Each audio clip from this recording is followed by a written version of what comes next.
합니다.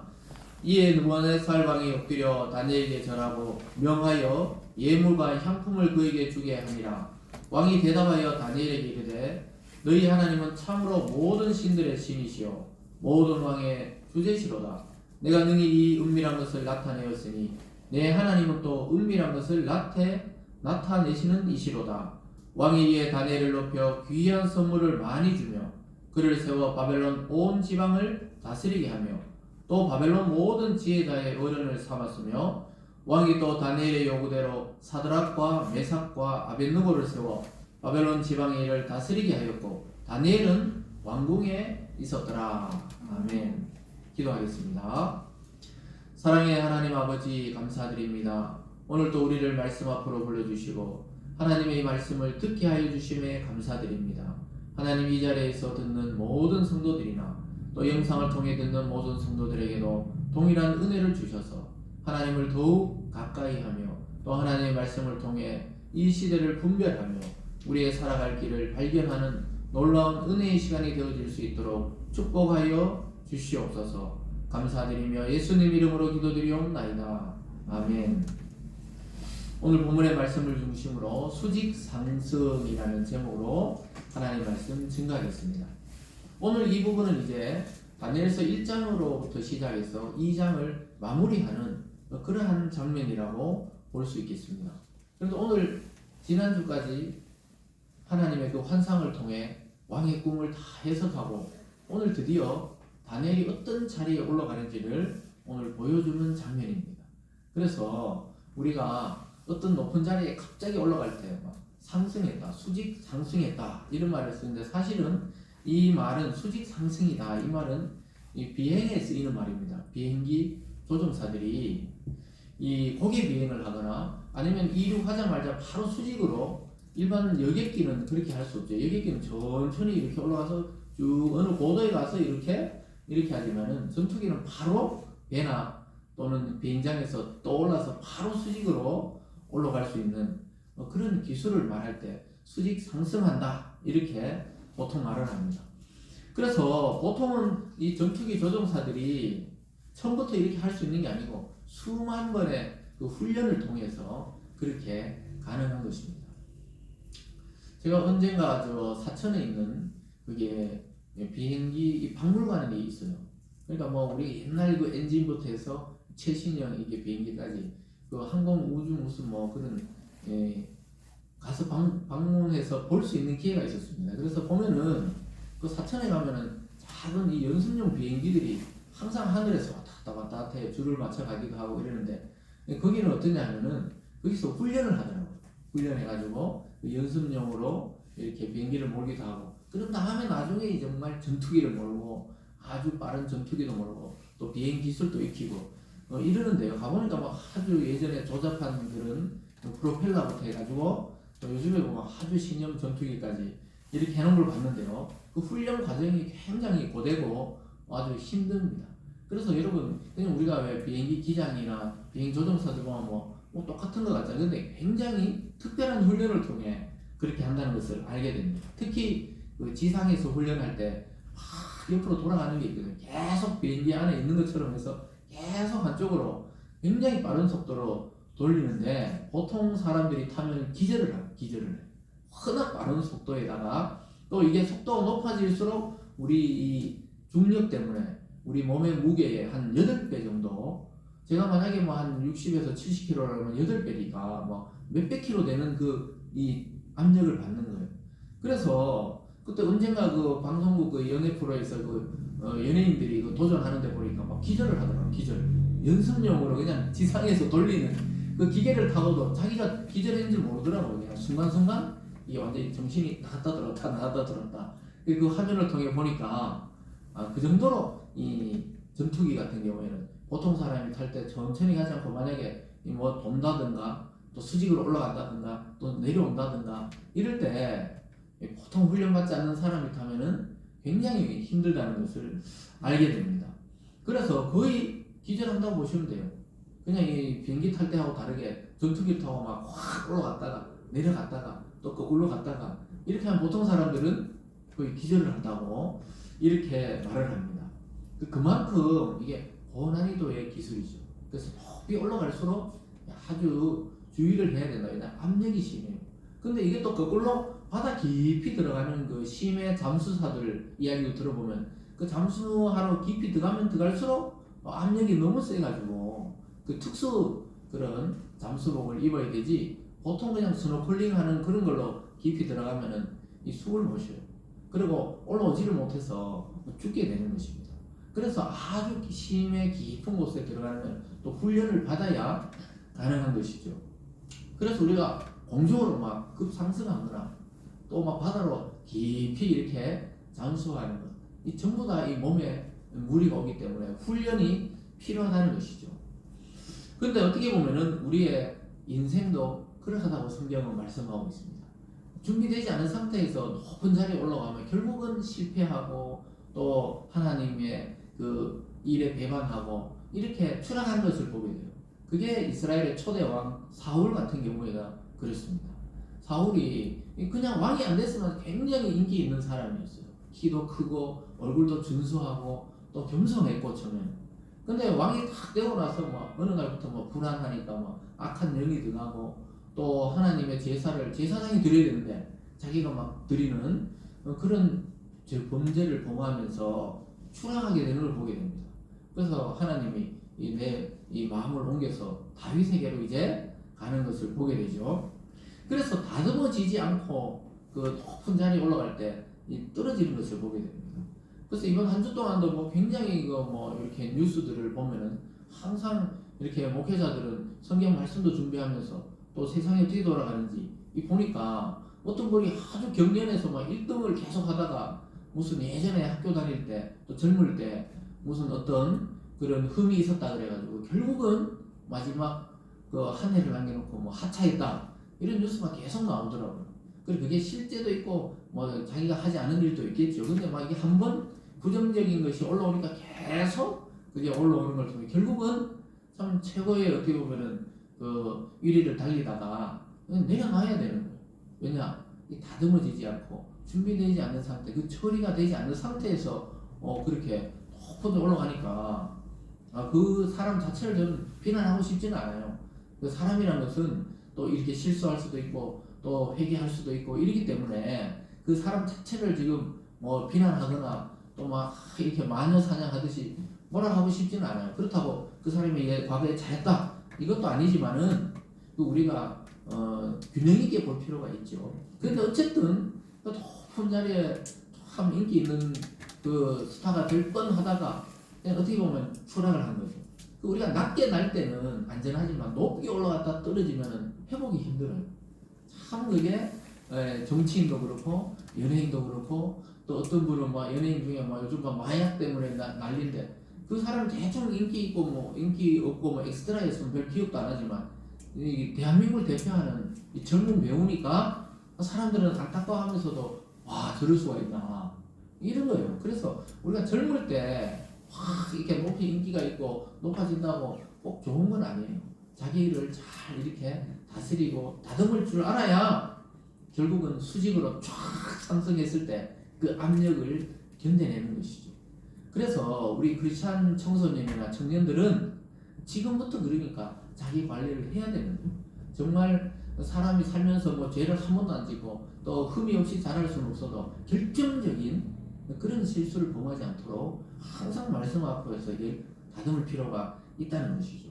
그래서 우리가 언제 어떻게 하나님이 또 우리를 쓰실지 모르기 때문에 그렇습니다. 그래서 그것을 견딜 만한 훈련이 되어 있지 않으면 기절하듯이 아니면 비행기가 추락하듯이 또는 인기 있던 분들이 막 인기가 완전히 반대되면서 이게 추락하듯이 그렇게 된다는 것이죠. 그런데 오늘 다니엘은 신하로서 오를 수 있는 최고의 자리에 올랐단 말이에요. 그것도 종으로 끌려가고 포로로 끌려갔던 이 이스라엘의 한 청년이 그 큰 제국 바벨론의 모든 관리를 다스리는 최고의 신하의 자리에 오르게 됩니다. 그 왕의 자리는 오를 수 없잖아요. 그때 혈통적으로 왕이 그냥 지명해서 가니까. 그러나 인간적으로 볼 때 가장 높은 자리에 올랐는데 추락하지 않고 그 오랜 세월 동안 90이 다 될 때까지 노년에 이르기까지 아주 고급 정치인으로 쫙 이렇게 자리매김하는 걸 보게 돼요. 그게 왜 그렇습니까? 우리가 살펴봤듯이 젊은 날에 뜻을 정하고 하나님의 그 신앙을 내가 포로로 비록 끌려왔지만 그것을 포기하지 않고 꾸준히 말씀으로 자기를 다듬은 결과가 그의 인생이 이 영원토록 빛나지만 이 살아있는 동안에도 빛이 나게 된 것입니다. 그래서 이 사람이 갑자기 높은 자리에 올라가자마자 어떻게 됐습니까? 그때부터 공격이 엄청나게 시작됐어요. 나머지 신하들이 봤을 때 저거 포로로 끌려가는 저 젊은 애가 우리나라에 막 최고 지도자가 되는 거죠. 그러니까 막 공격이 엄청나게 됐는데 그는 추락하지 않고 끝까지 하나님의 은혜를 통해 그 자리를 유지하면서 또 민족을 구원하고 또 바벨론의 어려움에서도 구원해내는 것을 보게 됩니다. 여러분 이것은 비단 다니엘만이 아니라 우리가 창세기 때 살펴봤던 요셉도 그렇죠. 귀한 자녀로 태어났다가 형들의 시기를 받고 팔려갔다가 또 종에서 끝난 게 아니라 그 주인 집에 부인의 모함으로 이 감옥에 갇히게 되고 그 감옥 중에서도 죄인들을 수발하는 죄인이 됐으니까 얼마나 낮아졌습니까 요셉이. 근데 하나님이 어느 날 그가 다 준비되었을 때 왕의 꿈을 해석해서 바로 총리의 자리, 애굽의 총리의 자리로 이 다니엘하고 비슷하죠. 그 자리로 딱 올려놓는데 그는 이미 준비가 되어 있었어요. 왜냐하면 한 그 관리의 집을 다스리는 가장 총무였고 또 옥을 전체 그 감옥을 관리하는 또 감옥의 그 행정을 맡아봤기 때문에 이 한 제국의 그 자리에 올라서도 그걸 잘 다스릴 수 있는 그런 실력이 있었던 겁니다. 그뿐만 아니라 다윗도 마찬가지죠. 평생 그냥 목동으로 살아야 될 사람이잖아요. 그 당시는 자기 직업이 그냥 평생 그냥 물려받아서 하니까 그 이름 없는 그런 이 목동이었는데 하나님이 그를 택하셨어요. 왜냐하면 하나님의 말씀을 사랑하고 하나님을 사랑했기 때문에 그를 택해서 일약 스타가 되도록 골리앗을 물맷돌로 때려 눕히면서 이스라엘의 다윗의 이름이 갑자기 인기가 있게 되고 뜨게 된 거예요. 소위 말해서. 근데 그럼 끝까지 40년 동안 이스라엘을 하나님의 말씀대로 통치하면서 물론 중간중간에 흠결이 있었지만 그래도 하나님은 내 마음에 합한 자다 이렇게 하면서 다윗을 끝까지 사랑해 주셨던 것을 보게 됩니다. 여러분 이것은 무엇을 보여줍니까? 우리 주님이 이 땅에 오셔서 낮아지시고 죽으시고 부활하시는 그 모습을 상징적으로 보여주는 인물들이에요. 하나님은 가장 귀한 아들이신 예수를 이 땅에 육체로 보낸 자체가 이미 굉장히 낮아지신 건데 거기서 그치지 않고 우리 죄를 위해서 십자가에 돌아가시고 무덤까지 내려가셨다가 3일 만에 부활시키셔서 하나님의 보좌 우편에 앉히신 거죠. 그리고 나서는 이 세상의 모든 이름 중에 뛰어난 이름을 예수에게 주셨다 이렇게 말씀하고 있습니다. 그래서 구약의 다니엘, 다윗, 요셉 이런 모든 인물들은 주님의 오심에 대한 예표와 같습니다. 그래서 주님이 이 땅에 오셔가지고 가장 낮아지셨다가 가장 높은 이름으로 또 영광스러운 주님의 보좌 우편에 앉으시게 된 건데요. 그 과정을 보여주는 거예요. 근데 그렇다면 우리하고 무슨 상관이 있느냐? 그게 중요하잖아요. 그것은 바로 예수님의 그 낮아지심과 높아지심과 영광은 바로 그를 믿는 자를 포함한다는 거예요. 무슨 말인지 아시겠죠? 그 예수님이 낮아지실 때 우리도 낮아졌고 예수님이 부활할 때 우리도 아직 육체는 부활 안 했지만 우리도 부활한 것이고 예수님이 보좌 우편에 앉을 때 우리도 하나님의 아들로서 입양이 돼서 같이 보좌에 앉아있는 그런 위치로 올라왔다는 것입니다. 그래서 이 구약의 모든 인물들은 아주 특별한 사람이 아니고 하나님이 특별하게 그들을 선택해서 높이시기도 하시고 낮추시기도 하셨듯이 우리를 지금 그리스도 안에서 높이셔서 하나님의 아들의 신분과 위치를 갖게 하셨습니다. 믿습니까? 그래서 다니엘서 이 전체를 통해 알 수 있는 것은 이때부터 다니엘은 수없이 공격을 받아요. 수없이 그 악한 자들의 공격을 받았지만 그는 결국은 그 자리를 유지하면서 끝까지 왕궁에 봉사하고 하나님께 충성하게 된 것입니다. 그것은 바로 이 어린 날 청소년 때 그리고 이스라엘에 있을 때뿐만 아니고 끌려와서도 하나님 앞에 뜻을 정한 그 다니엘이었기 때문에 그것이 가능했던 것입니다. 오늘 말씀을 통해 한 3가지 정도 이 다니엘의 이 1, 2장을 통해 다니엘의 특징을 통해 우리가 이 세상을 살아가면서 그럼 어떤 자세로 살아야 되는지 한번 살펴보겠습니다. 오늘 첫 번째로 다니엘은 겸손의 사람이었습니다. 뭐라고요? 겸손의 사람이었다. 왜냐하면 다니엘은 이미 하나님께 은사를 받았잖아요. 자기 재능을 타고났잖아요. 학문대 뛰어나고 뭔가 환상을 해석하는 그런 은사를 하나님께 받았는데 그것을 자기 것으로 여기지 않았다는 거예요. 자기에게 주신 하나님께 영광을 돌리는 것을 보게 됩니다. 그래서 우리가 앞쪽에 2장 28절에서 30절까지 보면 이렇게 말씀해요. 오직 은밀한 것을 나타내실 이는 하늘에 계신 하나님이라 이렇게 말합니다. 그 왕이 대단하다 이러니까 다니엘은 오직 은밀한 것을 나타내시는 하늘에 계신 하나님이다. 자기가 다 이렇게 해석해 놓고도 그렇게 말합니다. 또 30절에서도 이렇게 말해요. 내게 이 은밀한 것을 나타내시면 내 지혜가 모든 사람보다 낫기 때문이 아니라 오직 그 해석을 왕에게 알려서 왕이 마음으로 생각하는 것을 왕에게 알려주려 하심이니라. 이게 뭐라 그래요? 은밀한 것을 나타내시면 내 지혜가 아니라 그래요. 자기가 다 하나님의 그 환상을 통해 왕에게 이야기해 놓고도 그건 내 실력이 아닙니다.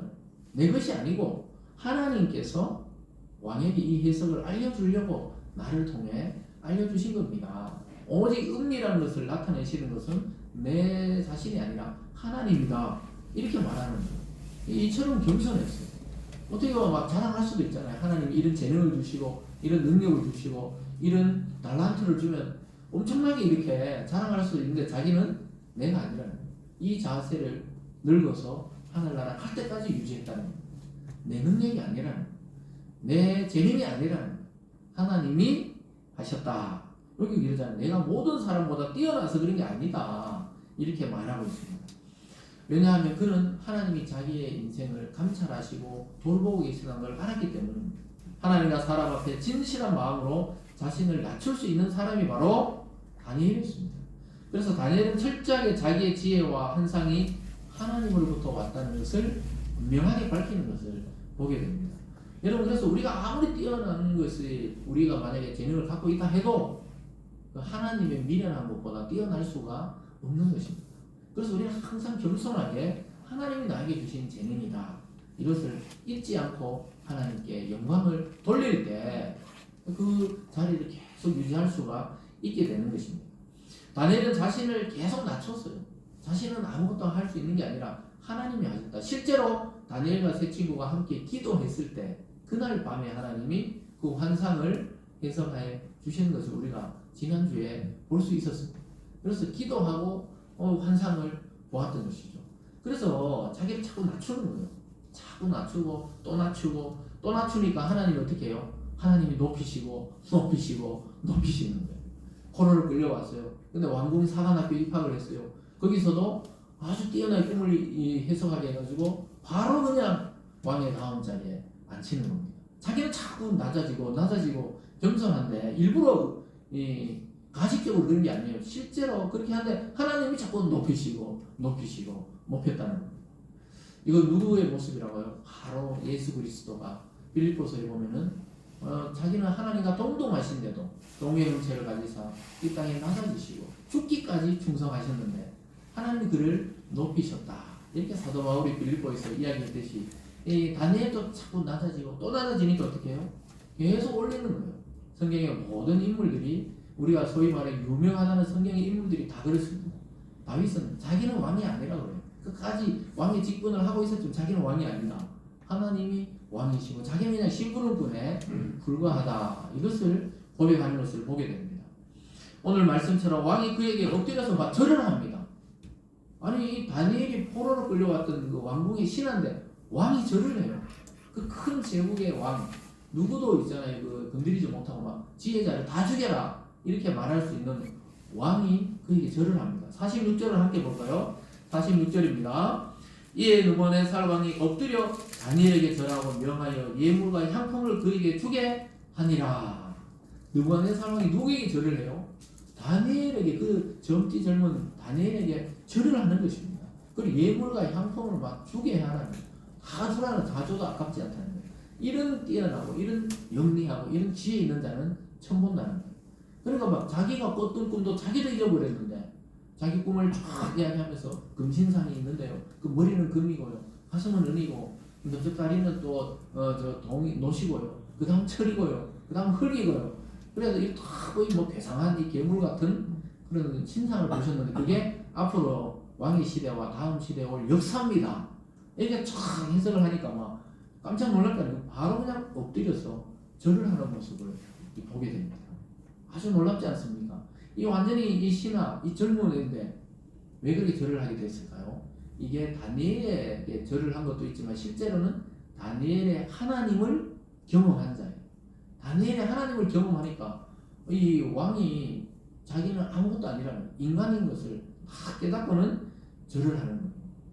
그래서 무슨 뭐 인간을 그냥 다니엘을 높여려고 막 이런 것도 있겠지만 실제로 다니엘의 하나님, 다니엘이 계속 그랬잖아요. 이 은밀한 일은 내 지혜가 아니고 하나님이 알려줬습니다. 그래서 대제국 이 왕 느부갓네살이 자기도 모르게 엎드려서 하나님께 경배를 하고 있는 것입니다.